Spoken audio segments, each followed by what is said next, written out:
მოკლედ ხშირად ხოლმე ვხედავ აი ინტერნეტში რო შევდივარ ხოლმე ხშირად ვხედავ ხოლმე საბჭოთა კავშირის დროშების სხვადასხვა ქვეყნებში.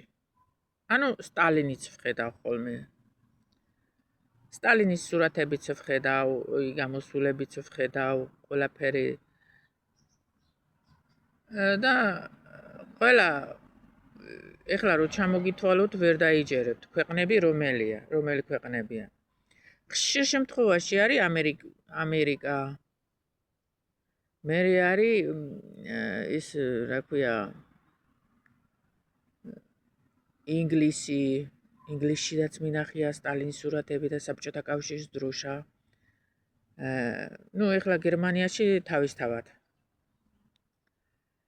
იქ ვნახე ინდოეთშიდაც საბჭოთა კავშირის დროშა, საფრანგეთში საბჭოთა კავშირის დროშა და სტალინის სურათები, როგორც ინდოეთში, ასევე საფრანგეთში. ბევრი ასე ქვეყნები, რომელიც ყოფილი საბჭოთა კი არა, თავისი ევროპული ქვეყნებშიდაც ვხედავ ხოლმე სტალინის სურათები და დროშები. როდესაც ამას ვუყურებ ხოლმე და დაბლა იმ ვიდეოებში ვკითხულობ ხოლმე, თუ არ ვიცი, გადათარგმნას ვუკეთებ ხოლმე და ასეთ რაღაცა ხდება ხოლმე. ყველაზე მთელი სოფლიოში ყველაზე ძლიერი ადამიანი იყო სტალინი. ანუ სტალინი აზანზარებდა მთელი ქვეყანა სოფლიოს და დღეს მე რას ვხედავ? თუ ევროპამ და ამერიკამ და სხვადასხვა ქვეყნები იციან, რომ სტალინი ძლიერი ადამიანი იყო, ხო? მაშა და მე რა? და ჩვენ კიდევ ამ სტალინს ნაგავს ვყრით. ნაგავს. რო სტალინი არ ვარგო და ისეთი იყო, ასეთი იყო. აბა ეხლა ნახე. დახედე აბა ერთი ლიბერასტები რა დღეში არიან. საერისკოპები რა დღეში არიან. დახედეთ აბა ერთი. მე მიკვირს დაჟე ქართველი ადამიანი თავის იმას ქართველობას რო უარყოფს და იძახის ევროპელი ვარო. მე იმიტომ ვიძახი ყველას გასაგონად ქართულად, რომ გაიგოთ თქვენს ყველანი, რომ ყველას გასაგონად რასაც თქვენ იძახით, რომ მე ევროპელი ვარ, მაშა და მე ევროპელი ვარ, მე ვიტყოდი, რომ მაშა და თქვენ არა ხართ ევროპელები, ხართ კავკასიელები, როგორც მე. და ამით იმით უმეტეს რო იამაყოთ, იმით იამაყობთ, რომ ევროპელები ხართ, სადაური ევროპელები ხართ. საქართველო ევროპას ეკუთვნის? არა. არ ეკუთვნის საქართველო ევროპას. ოკეანის გადაღმა რაც არიან, ჩვენ იქ არა ვართ. ასე იცი რა, ლიბერასტებმა გასწავლეთ და აღარ საზღრავთ. განათლება ისეთი არ აღებულობთ, რომელი განათლება საბჭოთა კავშირი იყო და იქნება კიდევაც ძლიერი იყო. ახლა თქვენ ერთი რეიგანმა რო თქვა ესე თავში წამოატყაპუნე და ან ქეჩოში ჩაავლე, სადაც გინდა იქ წაიყვანე. მე ესე ვერ წამიყვანს და ვერც მომიყვანს. ჩვენ ბოდიშით. მე ესე ვერ წამიყვანს და ვერც მომიყვანს. ეს არის ჩემთვის მიუღებელი. მე არც ისე მივყევარ, არც ასე მივყევარ. თქვენ გამოდგებით ხოლმე. მაშა და მე ევროპელი ვარ, სადაური ევროპელი ხარ? კითხვა მაგ. ევროპელი. სად ევროპის ტრაკიდან ჩამოვარდი თუ იმისი? კავკასიის ტრაკიდან. მაშა და მე კავკასიის ტრაკიდან ჩამოვარდი და ვიძახი რომ კავკასიელი ვარ.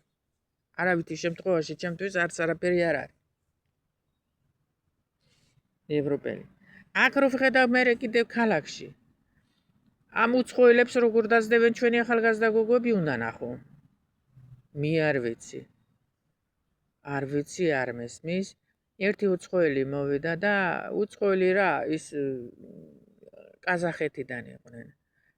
ამასინებზე და მოვხდი იმასთან, რა ქვია, სპორტსასახლესთან. და იქ ასე იგი ნუ ეს კაზახები არ იციან ინგლისურად მაინც და მაინც რუსულად იციან. მერე მოითხოვეს რომ ვინ იცისო რუსული ენაო. და დაიწყეს ახლა ძებნა დაიწყეს და მე ვთქვი რა გინდათ რუსული ენაზე რა გინდათ რო გითხრათ. არაო ვინც იცისო რუსული ენა აუხსნასო რუსულადაო. აი ახალგაზრდა გოგოები დაეტაკნენ. ეთყობა კაზახები ფულიანი ეგონათ მანქანის საყიდელად ჩამოვიდნენ. ხო და კაზახები საბა ახლა ქალები აკლია როგორ გეკადრებათ როგორც გავიგე მე მანქანის საყიდელად მოჩამოვიდნენ. ნახევარი და აი ვერც ინგლისურად ლაპარაკობენ ჩვენი ხალხი ვერც ხო კარგი ესენი არ ლაპარაკობენ რუსულად ლაპარაკობენ ესენი რაღა დაემართა ინგლისურად მე კონტროლიორმა სპეციალურად პასპორტი გამეუთხარი მეთქი ის აქ არ არის ეს აბა შენ მაგისი მონაცემებში ვერ შეხვალ და ვერ გამოუწერ იმას მეთქი ჯარიმას შენ ვინ გეკითხება მეუთხარი კი არ მეკითხება ვიცი ძალიან მშვენიერად ვიცი მეთქი რა არის სად რა ხდება ახო მე ეს მეთქი არიცოდით მეთქი რითი მოხვედით ნუ სად მოხვედით რა ტურისტები ხართ მე ვკითხე გამოვკითხე და არა მანქანის საყიდველად ჩამოვედითო რუსთავშიო ავტობანშიო მანქანა ვიყიდითო და წავიყვათო ესენი ახალგაზრდა გოგოები ის უთხარი არა მეთქი რა უნდა უთხრა ეხლა მეთქი ესენი ჩამოვიდნენ მანქანის საყიდელად გაიგეთ რაღა უნდა უთხრა ესენი მიდიან რუსთავში ეხლა 12 ნომერი მოვა ავტობუსი გაყვებიან რუსთავში მანქანა ყავთ საყიდელი აქ უფრო ჩამოვიდნენ დედაქალაქის სანახავად ჩამოვიდნენ უბრალოდ ერთი დღით მეტი არა ნუ ეს სასტუმრო უნდა თუ რაღაცები უბედურება მეთქი არ უნდა სასტუმრო და უბედურება იქ რუსთავში აქვთ და ყვალე უნდა იყიდო მანქანა მეთქი და ზეგ მიდიან უკვე მეთქი კაზახეთში ანუ ჩერეზე რუსეთის სწავლენ ალბათ მეთქი კაზახეთში აი რა ვიცი მე რა ხალხი არის ახალგაზრდები საერთოდ ხელიდან წასულები არიან